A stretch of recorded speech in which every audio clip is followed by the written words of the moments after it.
Virtual अफसर, अफसर बनने का सुनहरा अवसर।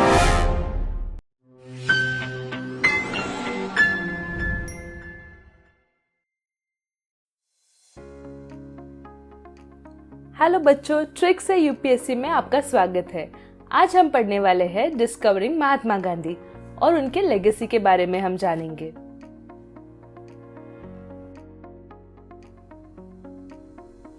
अब देखते हैं आज के लर्निंग ऑब्जेक्टिव्स। आज हम पढ़ने वाले हैं उनके अर्ली लाइफ के बारे में और उनके साउथ अफ्रीकन एक्सपीरियंस के बारे में। अर्ली लाइफ में हम देखेंगे उनका जन्म कब हुआ था। उनका जन्म हुआ था 2 अक्टूबर 1869 में इन अ प्रिंसली स्टेट ऑफ पोरबंदर, जो गुजरात में है। उनके पेरेंट्स थे करमचंद उत्तमचंद गांधी, जो कि एक दीवान थे, और उनकी माता का नाम है पुतलाबाई, जो वैष्णव फैमिली से बिलोंग करती थी।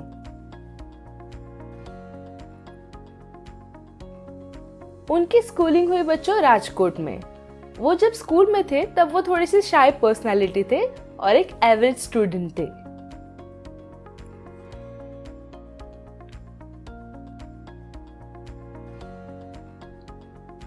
उन्होंने शादी की जब वो 13 साल के थे और उनकी शादी हुई कस्तूरबा मक्खनजी कपड़िया जी के साथ। फिर उन्होंने लॉ पढ़ा और वो इंग्लैंड गए इन 1888 और वहां पे वो 3 साल के लिए रहे। क्या इंग्लैंड में रहना इजी था? नहीं, उन्होंने बहुत सारे कल्चरल चैलेंजेस फेस किया, जैसे कि यहाँ पे कल्चर अलग है, वहाँ पे खान पान अलग है, रहन सहन अलग है, पर फिर भी he try to be a part of that culture.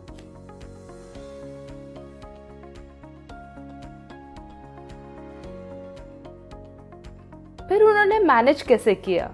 उन्होंने एक लंदन में वेजिटेरियन रेस्टोरेंट में गए। तब उनको हेनरी स्टेफन सॉल्ट मिले। उनके physiological and ideological defence of vegetarianism ने उनको इन्फ्लुएंस किया। पर इन्फ्लुएंस कैसे किया? उन्होंने ज्वाइन किया लंदन वेजिटेरियन सोसाइटी और वो उसके एग्जीक्यूटिव कमिटी का पार्ट भी थे। और वो और एक थिंकर हेनरी डेविड थियोरो से इंट्रोड्यूस हुए। उनका ऐसे passive resistance and civil disobedience ने उनको बहुत प्रभावित किया और उनकी एक बुक जिसका नाम है वॉल्डन, इनसे भी वो बहुत प्रभावित हुए।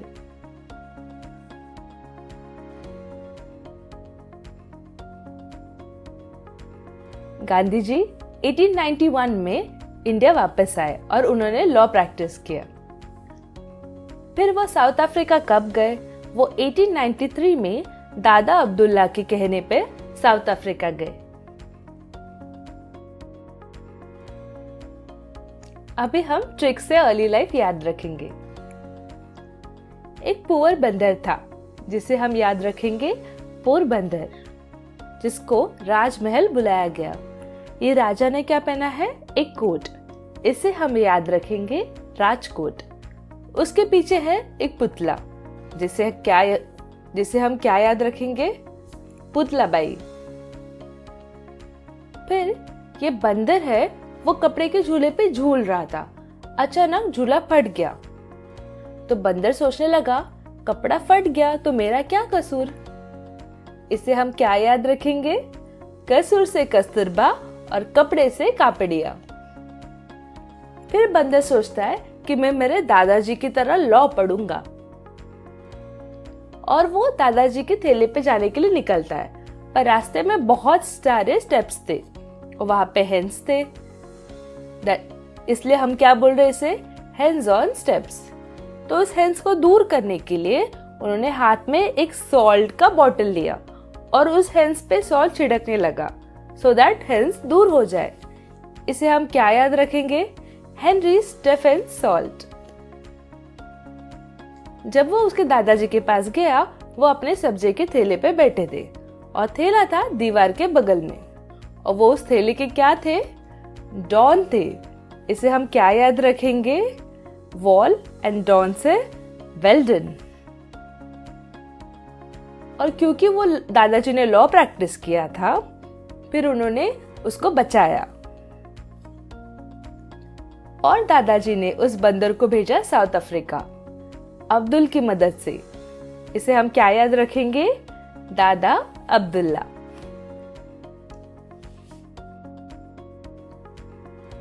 अब इसे हम रिवाइज करते हैं। हमने क्या देखा? 2 अक्टूबर 1869 में उनका जन्म हुआ था पोरबंदर में। पोरबंदर को हम लोग ने पुअर बंदर के हिसाब से देखा। फिर करमचंद को कैसे याद किया हम लोग ने? As a king. पुतलाबाई के लिए हम लोग ने देखा एक पुतला। फिर राजकोट कैसे देखा हम लोग ने? ये राजा ने कोट पहना था। फिर कस्तूरबा माखन जी कापड़िया कैसे याद रखा हम लोग ने? कसूर से कस्तूरबा, कपड़े से कापड़िया। फिर वो लॉ पढ़ने गए, हम लोग ने कैसे याद रखा कि ये बंदर को लॉ पढ़ने जाना था।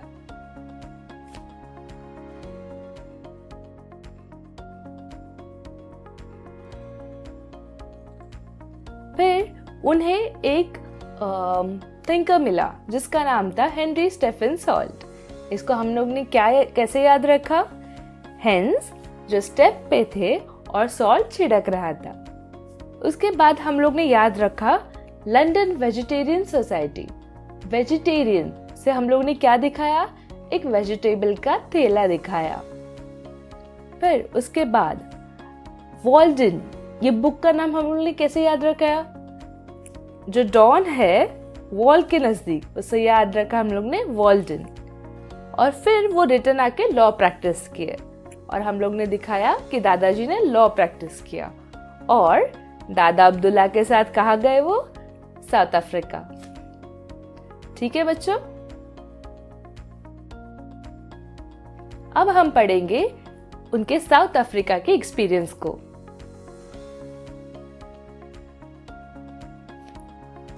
अब हम पढ़ेंगे फेसेस ऑफ एक्टिविज्म, जिसमें 2 फेज थे। पहला मॉडरेट फेज जो 1894 से 1905 तक चला, और दूसरा सत्याग्रह फेज जो 1906 से 1914 तक चला।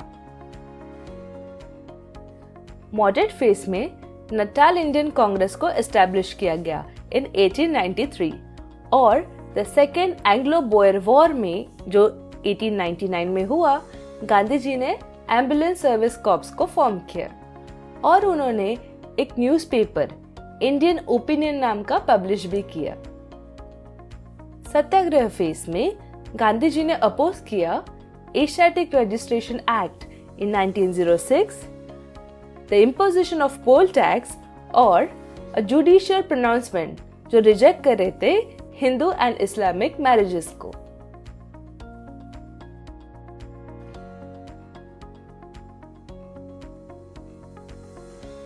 अभी ट्रिक से हम याद रखेंगे।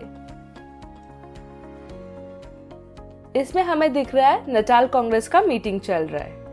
अचानक बियर ने हमला किया और इस हमले को मॉडरेट करने के लिए एक इंडियन ने ओपिनियन दिया। तो हम इसे कैसे याद रखने वाले हैं?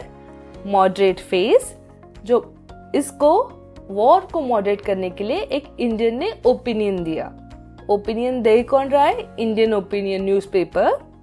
और बोयर से हम लोग ने क्या देखा? बियर का हमला और नटाल कांग्रेस का मीटिंग चल रहा है। तो हम याद ऐसे करेंगे इसे।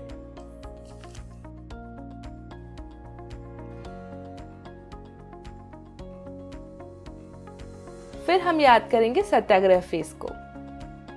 इसमें हम देख रहे हैं ग्लोब, जहां पे एशिया है।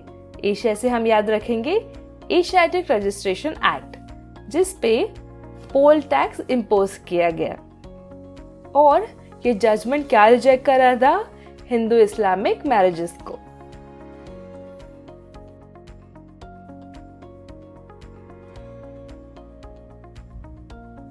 अब हम देखेंगे establishment of ashrams and influence of literature.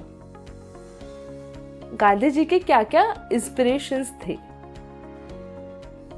पहले उनके इंस्पिरेशंस थे जॉन रस्किन, लियो टॉल्स्टॉय और फिर Ralph Waldo Emerson. John Ruskin ने लिखा था एक बुक जिसका नाम है इनटू दिस लास्ट और उनकी आइडियोलॉजी थी सर्वोदया। उन्होंने द फिनिक्स फार्म भी बनाया था in 1904 and the Tolstoy farm in 1910। Leo Tolstoy ने एक बुक लिखी थी the kingdom of God is within you और वो नॉन वायलेंस को सपोर्ट करते थे। रैल्फ वॉल्डन का लिविंग विथ नेचर ये गांधी जी को बहुत पसंद आया।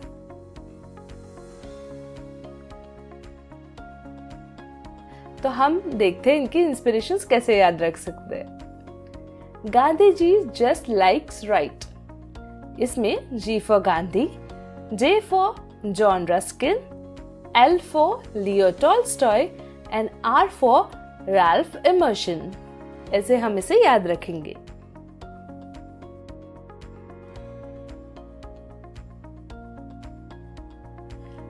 जॉन है जो रश में है उसकी बीवी दया के साथ।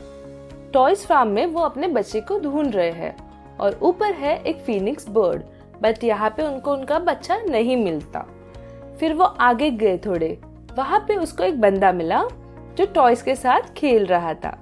ये जगह का नाम था किंगडम ऑफ गॉड और वो खेल रहा था टॉयज के साथ और बहुत सारे बच्चे थे। उसके हाथ में एक डोव भी था जिसको हम नॉन वायलेंस का सिंबल मानते हैं। वहां पर भी उनको उनका बच्चा नहीं मिला।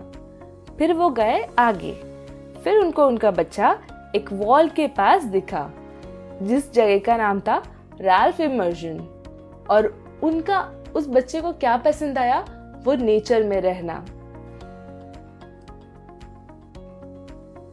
तो बच्चों अब हम इसे रिवाइज करते हैं।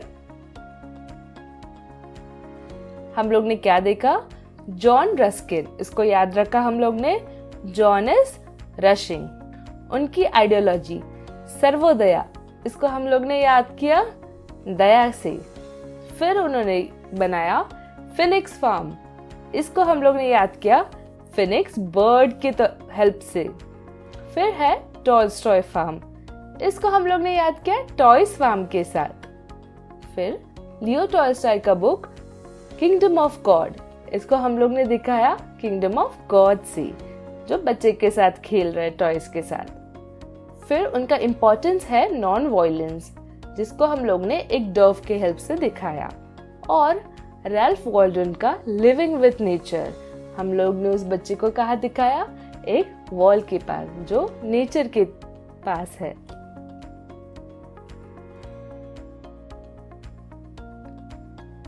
अभी हम देखते हैं उनके साउथ अफ्रीका के एक्सपीरियंस का इम्पैक्ट क्या हुआ। गांधी जी इंडिया में वापस आए इन 1914। His work in South Africa established him as a national leader. और उनको अवार्ड मिला केसर-ए-हिंद by Lord Hardinge for his hard work during Second Boer War. क्या हार्ड वर्क किया था उन्होंने? एम्बुलेंस सर्विस को फॉर्म की थी, राइट?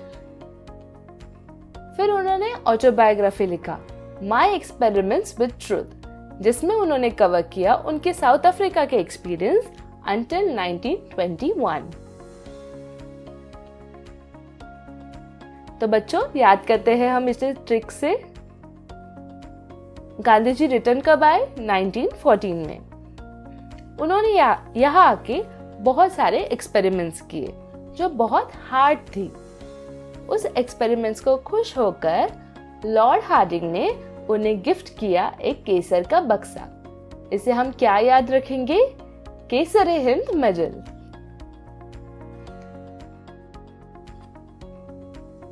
तो बच्चों चलो हम इसे रिवाइज करते हैं।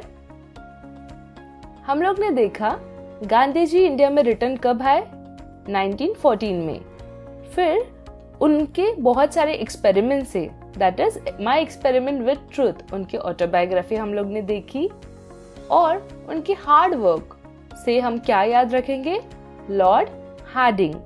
उन्होंने उनको क्या दिया? केसर-ए-हिंद मेडल। इसको हम याद रखेंगे केसर के डब्बे के साथ।